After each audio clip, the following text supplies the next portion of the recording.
This is the Millennial Millionaire Through Real Estate podcast. And I just decided, hey, you know what?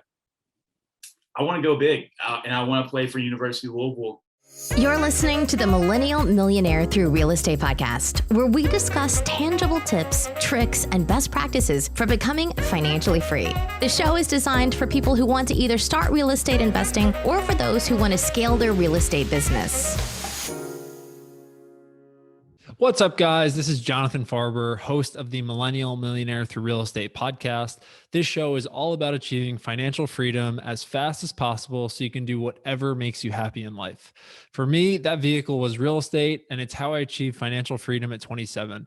If you want to know how I got started, my journey is presented in a YouTube video posted in the show notes, and I post daily in our private Facebook group about my favorite topics and day-to-day strategies. I appreciate you guys being here, and let's get started. Oh, by the way, reach out if you ever need help. I try to keep my calendar open to talk to anyone that needs it or has any quick questions. See you guys. Talk to you later. What's going on, guys? Today we have a awesome episode with close friend Paul Logsdon. Paul has an awesome story. Paul and I actually first connected on TikTok, believe it or not, where I saw him doing cold call videos on wholesaling in Louisville, Kentucky. And some of them were blowing up because he just had a great demeanor and an awesome talk track with persuading and assisting sellers that maybe wanted to get out of a bad situation with their home. So that's how we first connected. Paul lives in Louisville, Kentucky.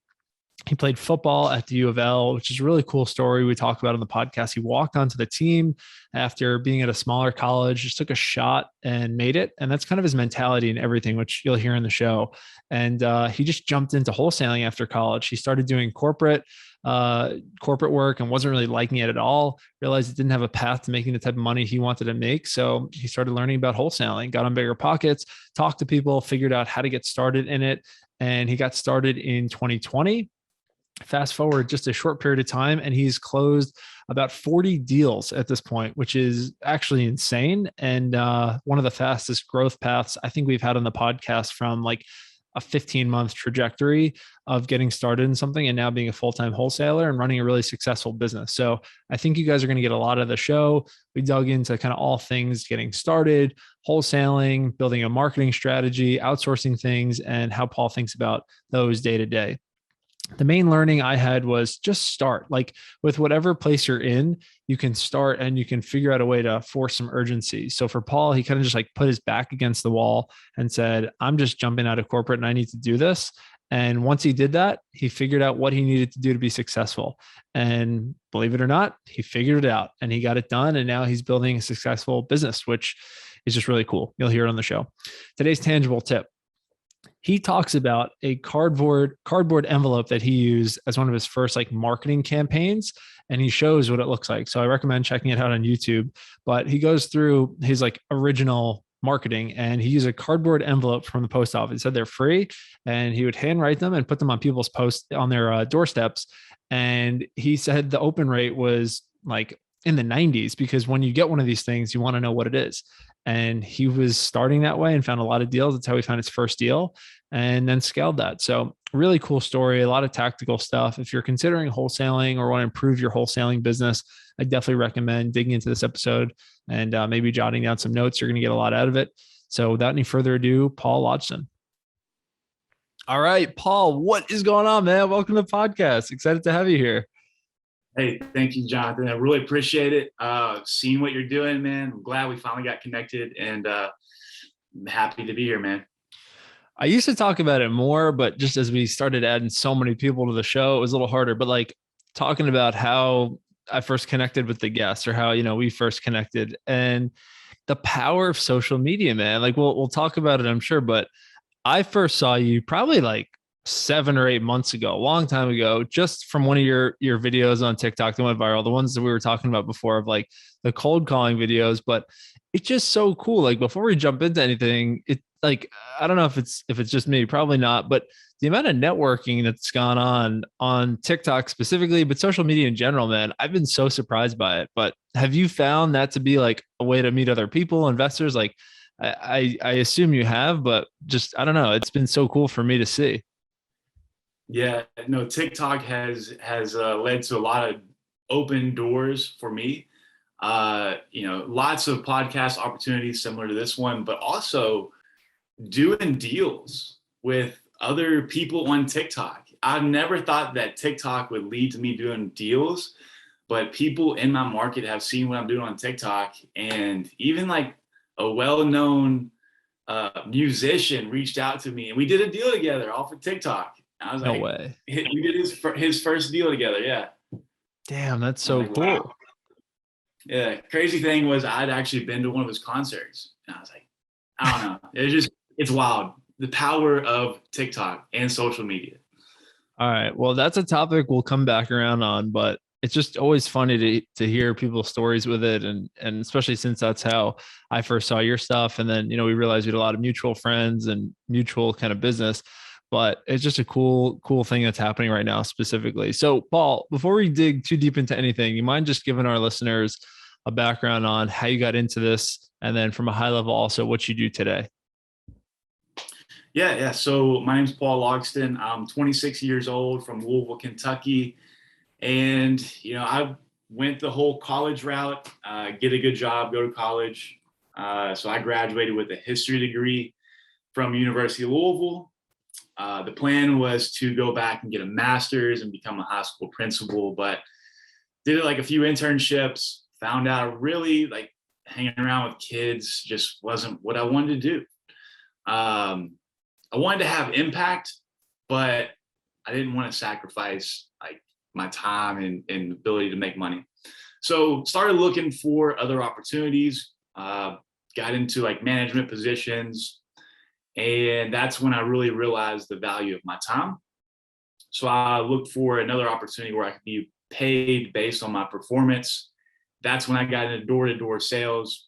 Taught me a whole lot about just communicating with people and sales. And that was the start of my entrepreneurship journey. Really got into self-development, read Rich Dad, Poor Dad, wanted to get into real estate, but didn't really have any money. So I just like studying bigger pockets. Finally, in January of 2020, I found out about wholesaling real estate, and it was just complete game changer for me. So that's what I do now, is wholesale real estate full time. And for those who don't know, we've talked about it, but for those who don't know, can you just define how you think about what wholesaling is? Yeah. So wholesaling, I have a little bit of a different definition on it. Wholesaling is where you get an asset and you sell the asset, but the asset isn't what you would think. The asset, most people think houses, something physical. In the case of wholesaling, the asset is the contract. So I go out, I find homeowners who want to sell their house, negotiate a great price, put that house under contract for that great price. That contract becomes an asset that I can then sell to someone who wants to buy that property.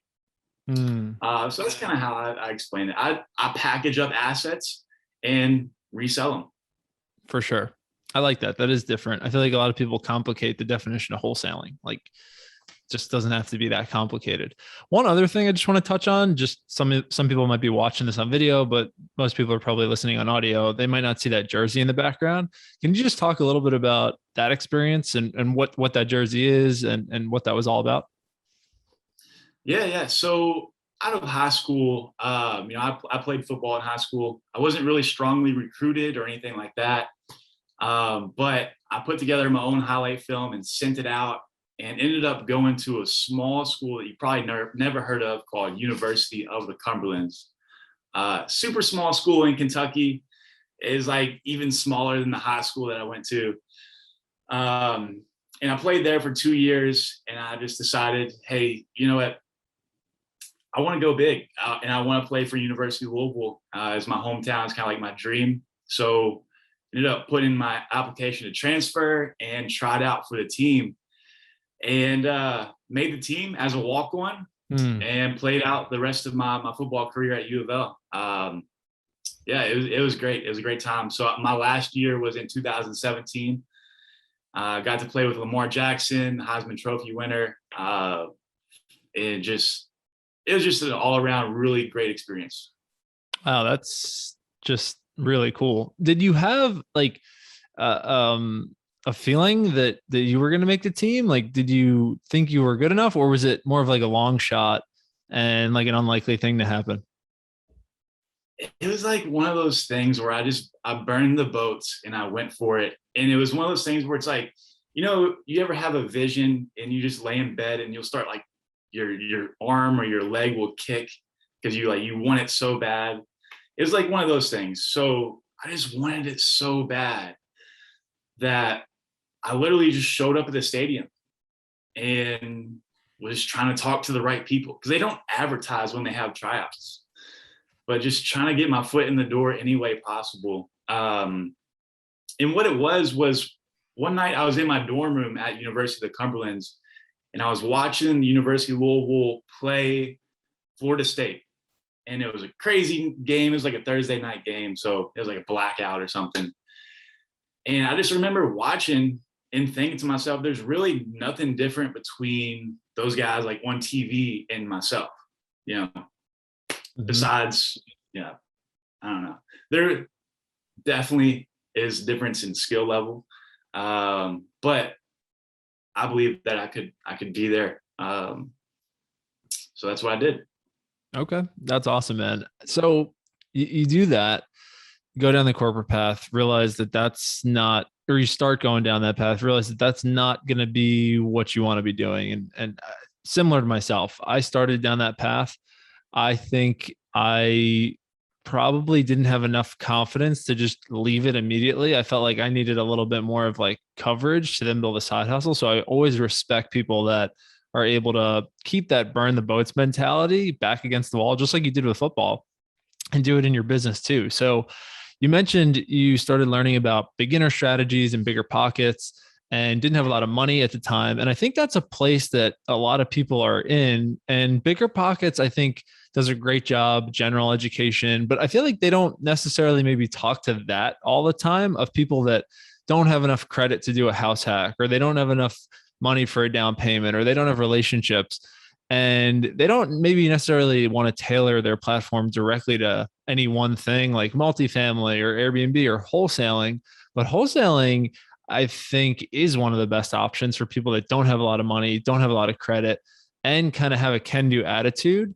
And it's just straight economics. It's straight capitalism. If you can grind and hustle and figure it out, like, no one is stopping you, and there is no barrier to entry, unlike the others. So I'd love to hear from you kind of how you stumbled into it, and then what it was like getting some momentum at the beginning, because like anything, the beginning is hard. The beginning of anything is hard. It's like that expression, a plane burns 80% of its fuel just on takeoff. It's true. It sucks. So I would love to hear kind of what was going on in your head at that time and how you actually got moving.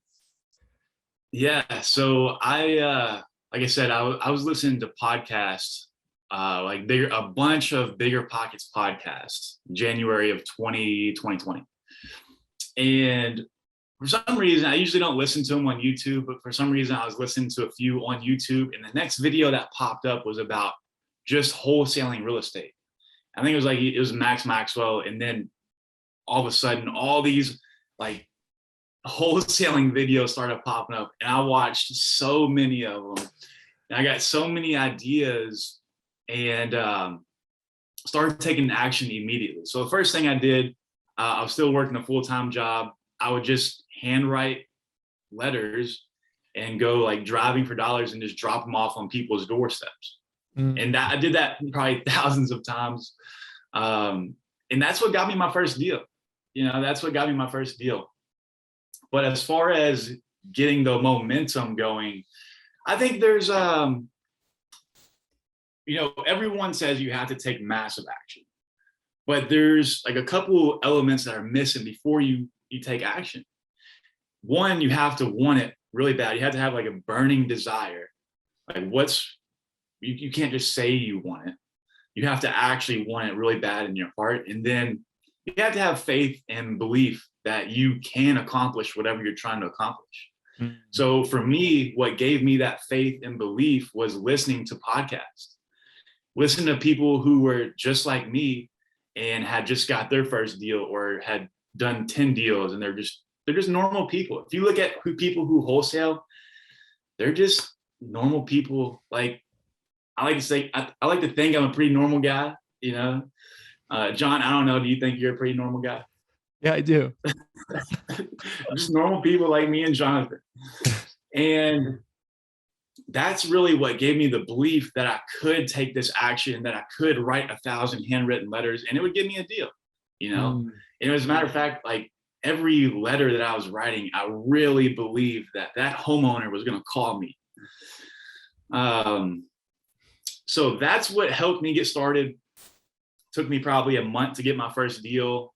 And then after that, gaining momentum after the first deal, because you're thinking like, wow, okay, now I just closed my first deal. Can I do this again? Is this really real? What if I can't do it again? What if I can't get more wholesale deals? So really sticking to what's working is what helped me gain momentum, and focused on one thing. I was focused on talking to sellers and getting deals. Now, I didn't really worry about the buyer stuff whenever I first started. I didn't really worry about repairs. I was just focused on talking to sellers. Yeah, I mean, I think there's so many good things you just mentioned there. The first one that jumps out at me is a lot of people, I think they become enlightened to personal development and business development, which is cool. And then I think sometimes they want to just jump in and take massive action. And without having a burning desire and without having education, it's hard to take the correct massive action or set the right goals, in my opinion, you know, because it can go either way. If someone's setting goals, they can set them too high, which I don't mean too high. I like big goals, but their sequencing is going to be off, you know? So if you have no plan and your goal is to make $50 million in your first year, that could be a frustrating goal. Or if it's too low because you saw someone else tell you that that's what your goal should be, then maybe your ceiling is too low and you're going to get bored doing it. So I think there's kind of a sweet spot with it of getting educated, thinking about what your kind of like action level is, your desire level is, and then from there coming up with some goals and coming up with a plan to take massive action. So I think that's really important. And the other thing I love that you just mentioned, for anyone listening, this is something I see people getting stuck on all the time, is they start learning about stuff in the wrong sequence, you know, like, and they're focused on the wrong stuff in the wrong sequence. Like, you knew, and you know, the main KPI, the main important thing to track in wholesaling is getting in front of distressed sellers, having conversations. But most people, I think they're thinking about that. They're thinking about, how do I do the repairs on the property, building my buyers list. Bottom line, if you focus on the next thing you need to, you'll figure out the next thing after that, you know. But I think people spread themselves thinking about the wrong stuff. So for you, when you were kind of getting started, what did that first deal look like? I know you mentioned you, I think, did it with a handwritten letter, maybe not, but how did the first deal come about? And, you know, like, talk us through that if you could. Yeah. So actually, I got one of these laying around. So what I would do was, on my lunch breaks or any break I had, I would write handwritten letters just on a yellow piece of paper, and I would put them in this envelope. This is the key right here, Jonathan. And for anybody who isn't watching on video, this is like a cardboard envelope from the post office. They're free. I don't know. Don't tell them I sent you. But I would put that on people's doorstep. And like, if you get that on your doorstep, you're going to open it, right? So I'd say it probably had like a 99% open rate. And actually, I got a lot of calls back. Some of them were really rude and ugly. Like, what makes you think I want to sell my house? And, you know, not really wanting to tell somebody why I picked their house because it's the ugliest one on the street. And it's finally just the one called me that said, hey, I got a house that I want to sell, or I got your letter and I want to sell you my house. His situation was, he went through divorce. So it was a single man living in a 4-bedroom house, like a 2-story 4-bedroom house. The ex-wife moved out, the kids moved out, and he was the one stuck holding the bag. He was the one stuck with a mortgage payment, and he just couldn't afford it. So I went to go see him. House was pretty rough. It was pretty rough. The reason that I targeted his house is because it was after a windstorm and some siding had blown off. Remember it very clearly. There was like a car in the driveway, broken down car, jacked up garage door. few broken windows, and he showed me around. I got a contract out of a Facebook group, like a wholesaling Facebook group, and we got it signed. He just wanted the mortgage paid off. And I said, yeah, we can do that. I'm pretty sure we can do that. And then after that, I really had, like I said, I didn't have any buyers, really didn't know anything about opening escrow. I hadn't even talked to a title company. So like doing all the stuff that they say like that you should do, like I didn't do. I didn't find a wholesale friendly title company or anything like that. But I knew somebody who was really crushing it in Louisville wholesaling. They've been doing it for the past 5 years. Like they're really, really crushing it. And I took my deal to them. I was like, hey, show me what to do. Here's this, contract. Here's the details. What can we do? After that, he brought his buyer over, one of his best buyers, and we got it sold. Ended up making $26,000 gross profit, and we split that 50-50. Wow, that's awesome. And a cool thing there that I want people to take is you may not have had the buyer, but it's such a collaborative industry that if you could partner with someone who's an established wholesaler, they may have a buyer. And then you could work something out to get the deal sold or get some help on that. Because one thing, Paul, I'm curious your take on this. Something that I have found a lot of times to be a bad common practice is that people, they just start these partnerships together. And I think a lot of times it's premature. Like they'll maybe have that scenario and they'll go to that person and be like, hey, you want to be in business together? You want to partner? I'm much more of a believer in doing it on a one-off basis because, other than that, partnerships can get a little messy if you're not very aligned. And I like what you talked about there. You had a deal, you had a one-off opportunity to bring value to someone, they could bring value to you, and you did the deal. Like, did you ever think about partnering with people? Or, it sounds like in that case, you just had a one-off situation and it made sense to partner with someone. Yeah, no, I 100% agree with what you're saying. When you're just getting started, I don't think it makes sense to partner. I really don't think it does, because you're a solopreneur, and if you have a partner, you're both going to be kind of like doing the same task. Finding this partner, what it was, instead of having two new partners, I was the new partner, and then I had a partner who was like way, way more experienced than me. So you talk about adding value to the relationship. He added value because he was teaching me how to close a deal. I was watching his every move in that aspect. And I was adding value because it's like, you're getting a deal that you didn't have to pay any marketing for.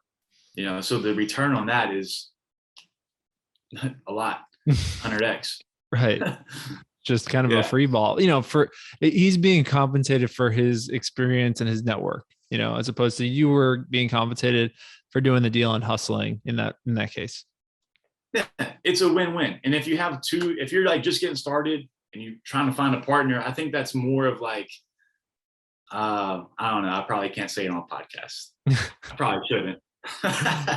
Okay. If you don't want to, no pressure at all.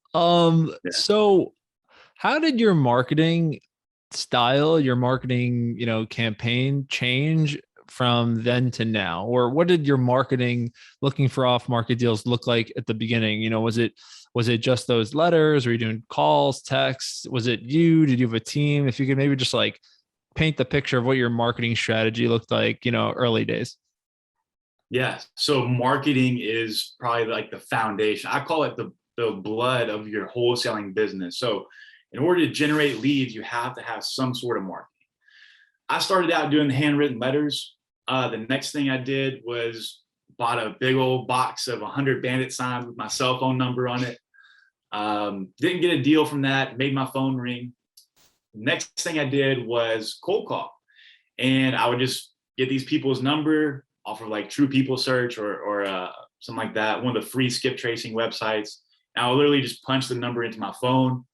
But that was really inefficient, that I found. So really dove deep into cold calling and ended up getting a dialer and finding the best data. So started cold calling, using Mojo Dialer's single line dialer, because didn't really have a lot of money. and I was kind of intimidated by calling 3 people at the same time. So I used a single line dialer, and I got another deal off of cold calling a list that I pulled from PropStream and just put it into, single line dialer. I believe it was the list. This is a good list. I really like this list that I'm about to say.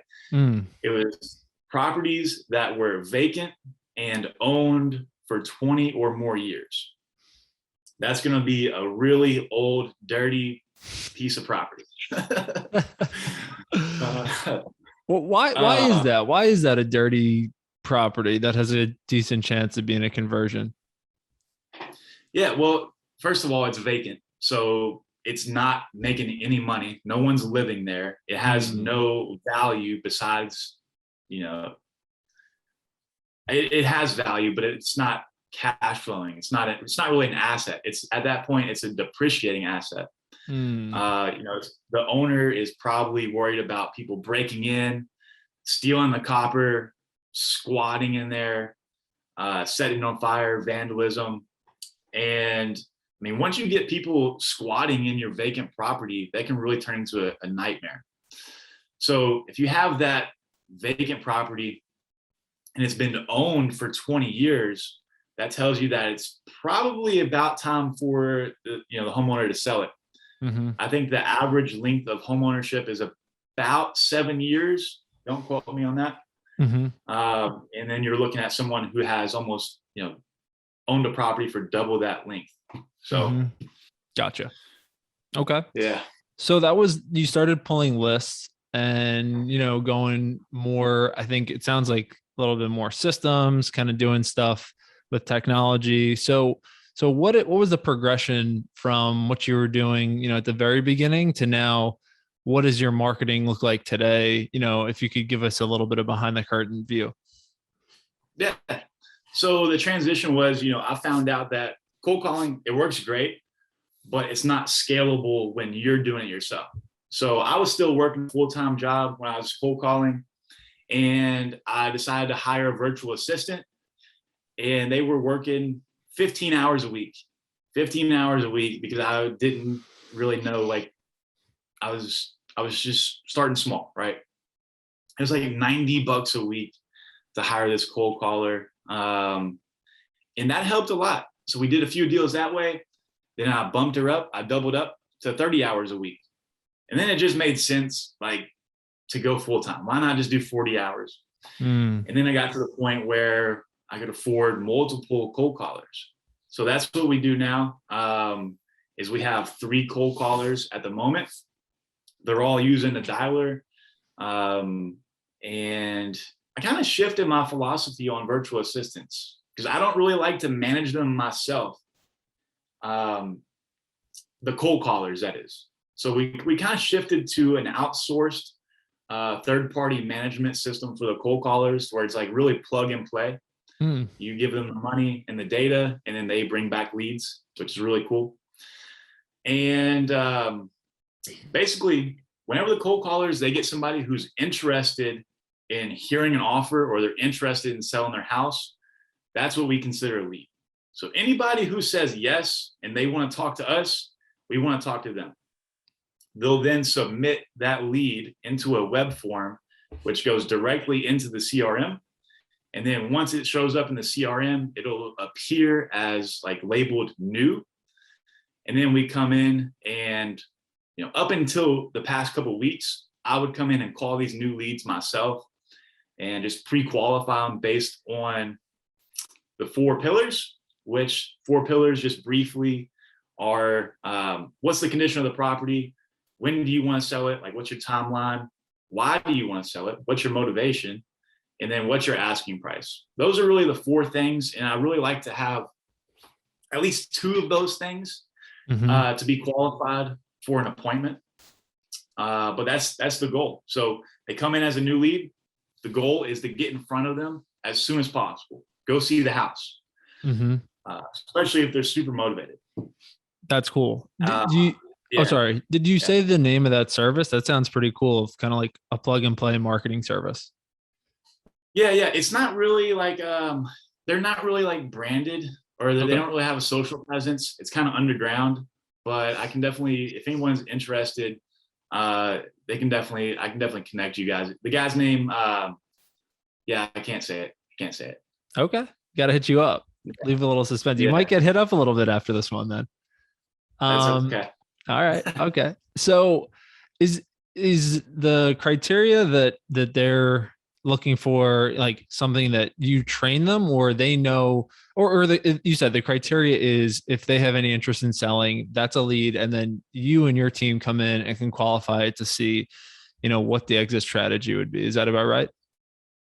Yeah, exactly. And the philosophy is any positive response that they get, submit them to the CRM, because my worst fear is having a $3 an hour virtual assistant or $4 an hour virtual assistant in a different country determining who's motivated and who's not. So I don't want them to be worried about like figuring out who's motivated and who's not. So just give me all the positive responses, and then we'll have someone more skilled filter through those responses. For sure. Gotcha. Okay. So what happens after that? Because I think, a lot of people, they may now get to a point where they generate leads, if they do, that's definitely an accomplishment, but they get people that are coming back to them and saying, yeah, I'll sell. And now they're having trouble qualifying. There's like your stereotypical, like, make me an offer, tire kicker type lead. Then there's your true distress lead. So, and this could be a good time to also talk about TikTok, because that's how I first, saw your stuff, and you were calling people and you were qualifying them and you were dealing with objections, and it was just really cool to hear. So what is the process that you like to do to qualify them on the phone, as far as like making sure that they have an aligned exit strategy that works for you, and also like in real time, knowing that, you can make them an offer at a price that'll work? Yeah. I think starting with the mindset that not everybody is going to be a good lead. It's maybe going to be every 1 out of 60, maybe more, maybe less. It's going to actually turn into a deal. So starting there and realizing those people who, yeah, what's your offer? Like those kind of leads, just realizing those aren't the people that you want to do business with. Right. But whenever I get somebody like that, yeah, what's your offer?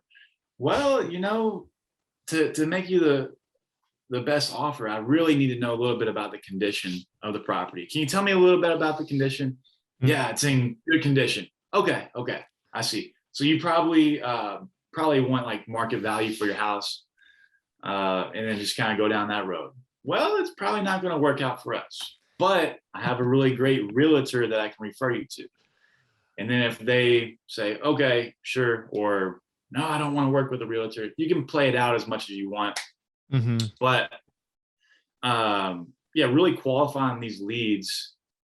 And I think too many people are worried about wasting their time on appointments with unqualified leads. And I think that's something that you have to do. I think you have to waste your time on some of these unqualified prospects and go meet with an unmotivated seller. That way, whenever you actually get someone who is motivated to sell their house, you'll recognize the difference. And it'll be like night and day, because I like to say you literally cannot mess up a motivated seller. I'd say that one of the only ways you can mess up a deal with a motivated seller is if you're too slow, or you like just aren't confident in the paperwork or anything like that. Right. Yeah, that's so true. I mean, it's also just getting experience when you're talking to more people. I think for whatever, people can make all sorts of excuses like, it's not a good use of my time. I think for the most part, it's just they have a fear of picking up the phone. I don't think it's so much that they really acknowledge that it's not a good use of their time. If you're in this business, speaking to any type of seller is a good use of your time. So one thing that I've struggled with personally, and a lot of people I've heard mention, is they struggle to figure out the offer price, because their seller is telling them, yeah, the property's in okay shape. And then they're trying to do an ARV based on whatever that means. And it's a kind of a big window of what the offer price could be, because they could kind of analyze it as good shape or bad shape and then find out it's something different. So what does your process look like for analyzing a deal to actually make an offer price. And if that means, however you need to take pictures or get an inspection done, but what do you need to do, or what does your process look like to get a comfortable number to make an offer price to a seller? Yeah. So the offer price it's one of those things that there's a lot of stuff on the internet about offer prices and formulas and whatnot. In my business, we don't follow a strict formula, because what the formulas don't take into account, it doesn't solve a problem. The formula gives you a number, but it doesn't solve the problem. So one thing with wholesale and real estate is these homeowners, they have an ulterior motive. They don't just want to sell the house to get money. They want to sell the house so they can have peace of mind, So really presenting your offer in a way that solves their problem is a big thing. But when it comes to actually giving the offer, we do run it through like the standard 0.7 or 0.75 ARV minus repairs equals your max offer. But you have to know the property. Like if it's a buy and hold property, that formula is probably not going to work. So what I started doing was catering my offers to my buyers. Now I know what my buyers want, and I can see it. I can look at a deal and say, okay, Jonathan will pay this much. If I get under contract for this much, I can make $10,000. That's kind of how I work it. Also, I'm always trying to get the other person's number first. And there's some, I'm sure you've probably heard it before, Jonathan. People say the person who gives their number first loses. I think that's complete crap. It's definitely a benefit to get the other person's number. Like what we want to know what their asking price is. And I'll just ask them, I'll say, what do you want for the property? And if they don't want to give me an answer, I'll ask them a few other questions, and I'll loop back and I'll ask, do you know what properties in your neighborhood are selling for? It kind of gets you inside of their head. But if someone's just being really difficult and they don't want to give you a number, they're trying to be savvy. Maybe they've done business before. They're like an old landlord. They know the game, right? There's no shame in giving them a ballpark offer range. So that's what I'll do. I'll say, well, based on what I'm seeing here, we'd probably have to be somewhere between 50 and 60,000. Is that somewhere in your ballpark? And I don't think whenever I do that, I don't feel like I'm losing, because the conversation continues, and usually they have a lot more respect for you for just being a straight shooter. So one thing that I think you touched on there that a lot of people might miss is like, they won't make an offer if they don't feel like they can get what they need. And then they don't have a process to get what they need. So they don't end up making offers. But to that point, there is no shame in making an offer to continue the conversation and then doing due diligence, which it sounds like is what you're saying, of kind of figuring that out and then, getting a better idea from there. But I guess the one question I have for you is, what is your process? We've heard a lot of different processes on this podcast of going out and getting pictures yourself, having the owner take the pictures, a virtual assistant, maybe doing like some snooping, to get an idea of the condition of the property. But I'm curious for you, how do you evaluate the condition of the property, especially since I know you're someone that likes systems, but also is doing something locally? Yeah, so I'm a big handshake guy. Let's go sit down at the kitchen table, knee to knee, and let's work this out. So I go to the properties myself. I set the appointments, and I take all the pictures myself. Usually with the pictures, I take the pictures after the deal is under contract, before I leave the house. Usually it's just, hey, you mind if I take some pictures real quick? I say, sure, take whatever you want, So that's really the process. I go out there. They want to sell. We negotiate a price, and I take pictures, and then I say, hey, over the next 7 days, I'm just going to bring my partner back by, and then we'll be good to go. Sometimes we get a lockbox. Sometimes we don't. Sometimes we hide the key under the rock, next to the door. we're not really dogmatic when it comes to that. We prefer a lockbox because it's just so much easier, but if we can't get it, it's not the end of the world. Yeah. And that's that. Did that kind of answer the question? Yeah, for sure. And I guess when you say sometimes that you're going to come back with your partner, is that usually is that a contractor you're coming back with? Is that a prospective buyer? Again, it's also kind of leads into some people, they do open houses, kind of, some people don't, but is it one of those two people that you're typically coming back with? Yeah, exactly. I don't really work with contractors, but definitely buyers. Yep. My partner is going to be the buyers. Yep. For sure. And that makes total sense. So I feel like we've gone through a lot of like the progression of your business. I guess just the last part of it that I think the audience would love to hear about is the progression of systems. You started out dropping hand, letters on people's doorsteps, which is actually a really cool tip, the envelope thing. But I have a feeling that your systems have progressed quite a bit since then. So do you mind just kind of walking through what tools you use, what your systems look like from a high level now, especially how different they probably are from when you first started? Yeah. So I'm a big fan of keeping it simple, and a few of the tools and systems that I use in my business that I couldn't live without is definitely my CRM. So when I first started out, my CRM was on paper. I switched to like spreadsheet, and then I got a real CRM. Started out using Podio for the longest time. It's free. It's amazing. You can do a lot of cool stuff. And then recently, over the past few months, we switched to Salesforce, which has really been a complete game changer for changing the business. I like to say changing the business into an organization. Because you can literally have team members log in. They can see their daily task.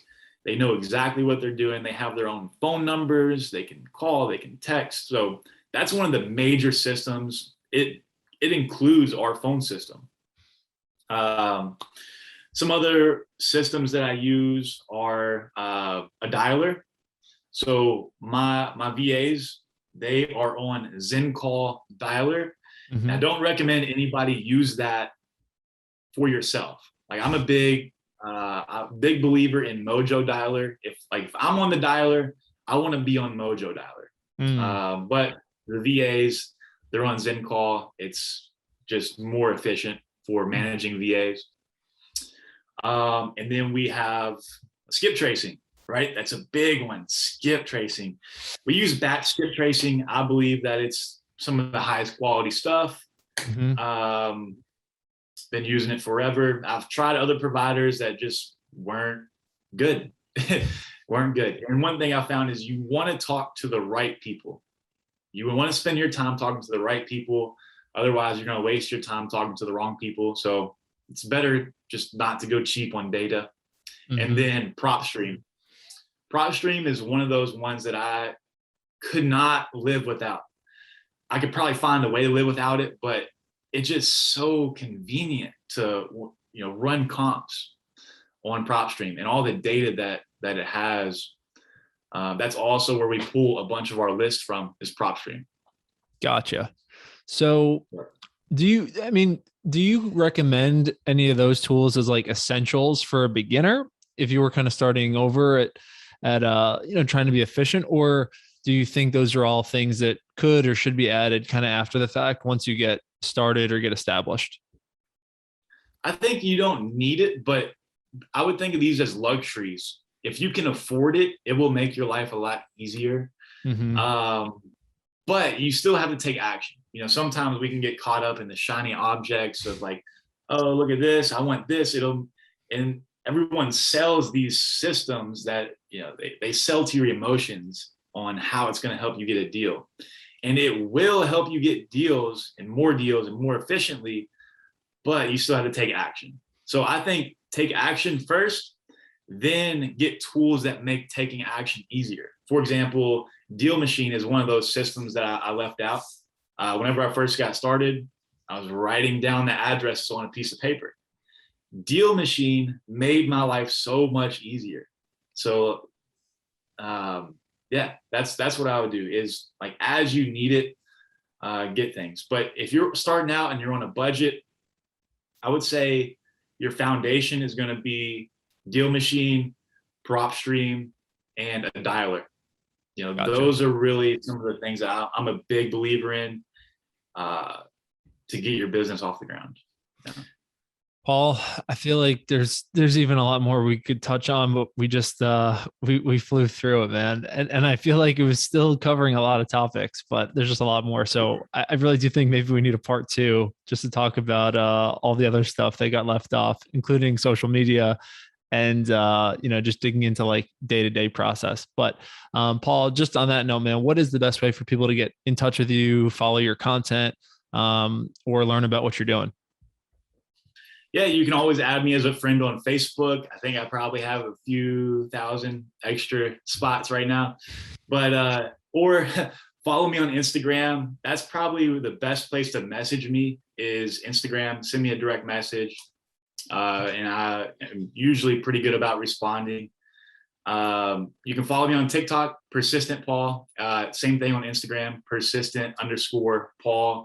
And then we're getting the YouTube channel off the ground, so you can subscribe there and check out the content there as well. Awesome, man. Very cool. We'll check that out. We'll post all that in the show notes. Dude, I'm glad we were able to finally meet, man. This was a lot of fun. And I think it'll be the first of multiple sessions, and especially giving me more reason to get to Louisville for a trip. Come to the Bourbon State. Yeah, it was a pleasure, Jonathan. I really appreciate it, man. I really appreciate your time. All right, brother. Well, all the best, and look forward to speaking again soon. All right. Sounds good. All right. See ya. Hey, you millennial millionaire. Are you looking for help getting to the next level in real estate? Are you looking for accountability and strategy to achieve your goals? If so, Jonathan is now taking on one-on-one students and opening a few spots in his private mastermind. It's affordable and welcome to everyone. If you had any questions or think you may need a boost, send Jonathan a message on Facebook or email at jonjfarber@outlook.com.